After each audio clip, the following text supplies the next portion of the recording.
જય શ્રી કૃષ્ણ. જય હો, મંગલમય હો. ત્રણ પ્રકારની આસક્તિ, એષણા, લોભ માનવને પશુ બનાવી દે, જીવન આખું ભરખી જાય. ધૃતરાષ્ટ્ર અને દ્રોણની પુત્રેષણા.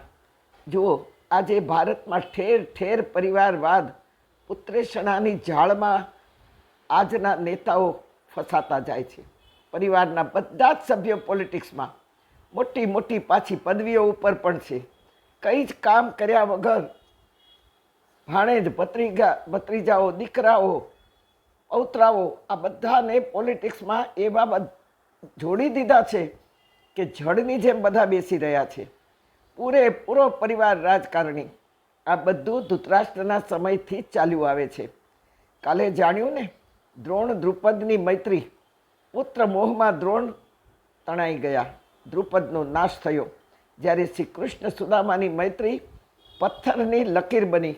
જગતમાં એક જ ઉદાહરણ છે મૈત્રીનું, અને તે છે કૃષ્ણ સુદામા. બાકી કોઈ જ મૈત્રી નિભાવી શક્યું નથી, અને હવે પછી પણ કોઈ નહીં નિભાવે, કારણ કે હવે પછીનો સમય બહુ જ કઠણ ને ભયંકર આવી રહ્યો છે. મહેરબાની કરી ચણા ખાવાથી સુદામા દરિદ્રી થયા એવું ફેલાવું બંધ કરો. નહીં કરો તો કૃષ્ણને નહીં ગમે, અને નહીં ગમે, કૃષ્ણને ન ગમે તો શું થશે એના માટે તૈયાર રહેજો. ધર્મ સંસ્કૃતિના નાશથી અને અયાચક વ્રત હોવાથી સુદામા દરિદ્રી નહીં પણ ધનહીન બન્યા. દરિદ્રી થયા ન બોલો.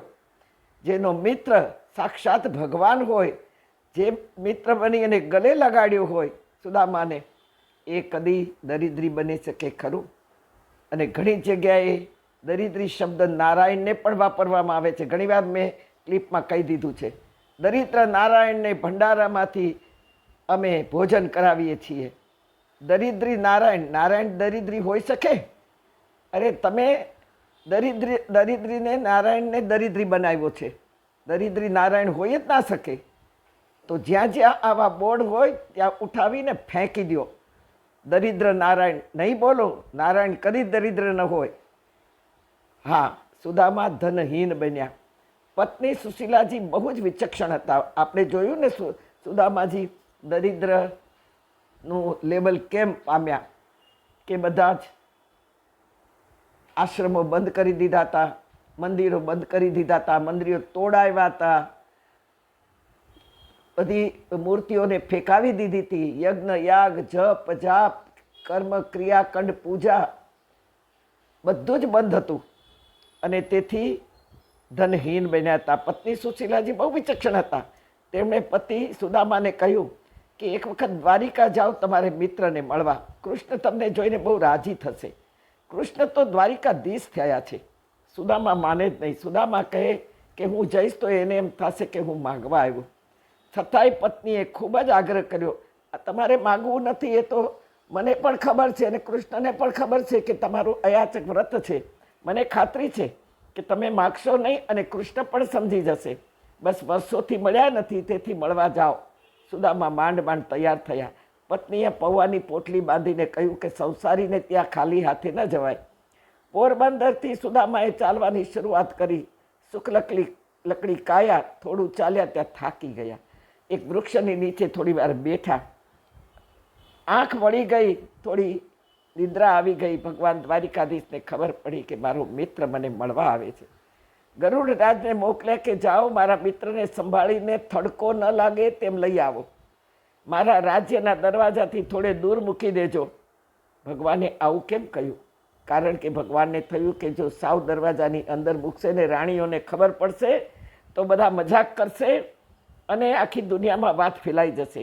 ભગવાને બહુ જ ધ્યાન રાખ્યું સન્માન આપવાનું.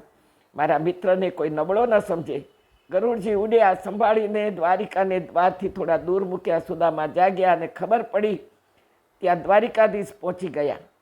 દ્વારિકાધીશને ખબર પડી કે સુદામા આવી ગયો છે, અને દ્વારિકાધીશ પહોંચી ગયા.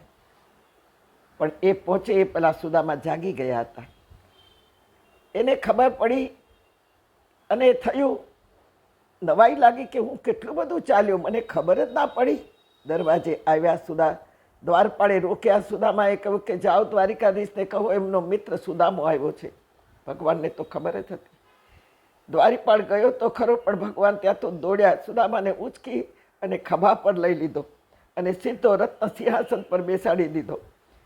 અને પરાત મગાવે, જમનાજલ મગાવે, ત્યાં સુધીમાં તો દેખી સુદામા કી દીન દશા, કરુણા નિધિ કરુણા કરજે રોયે, પાત પરાત કો હાથ છુયો નહીં, અખિયન કે અસુવન સે પેર ધોયે. હા, ભગવાન નદીના જે આવે પેલા તો આંખમાંથી આંસુની ધારા અને સુદામાજીના ચરણ ધોઈ રહ્યા છે. આ વાત મૂકી અને તમે ચણામાં સુદામાને ભેળવી દીધો. એના જેવું એક પણ દુષ્કૃત્ય કર્યું નથી જેણે પણ આ મોકલ્યું છે એને.